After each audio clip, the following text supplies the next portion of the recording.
Hey tech enthusiasts! While the world is buzzing about this week's Galaxy Unpacked event and the anticipated Galaxy S25 series, we've got some exciting leaks about Samsung's next-generation foldable phones. Rocket! Major changes ahead for Galaxy Z Fold 7. Recent leaks suggest that the Galaxy Z Fold 7 might undergo some significant changes. According to a report from Korea's ET News, Samsung is planning to ditch the S Pen digitizer. This change is part of their goal to make a thinner foldable phone. Straight ruler. The scoop on the S Pen digitizer pen.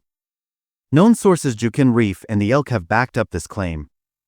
They suggest there's a high chance that the Galaxy Z Fold 7 won't include the digitizer, which means that in the future, Samsung users might need to charge their S Pens separately from the phone.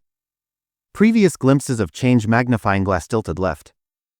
Last year, we got a glimpse of this dilemma when Samsung released the ultra-thin Galaxy Z Fold Special Edition in Korea. This limited-release foldable removed the digitizer display layer, resulting in no S Pen support. Thinner foldable, pros and cons thinking face. The removal of the S Pen might be a blow for Samsung fans, as it means finding a way to carry and charge the S Pen separately. However, a thinner foldable phone could address one of its biggest issues, the phone's size straight ruler. Stay updated. Mobile phone with arrow. Stay tuned for more updates and leaks about Samsung's next foldable phone. Don't forget to hit the bell icon to receive notifications whenever I upload new content. Bell.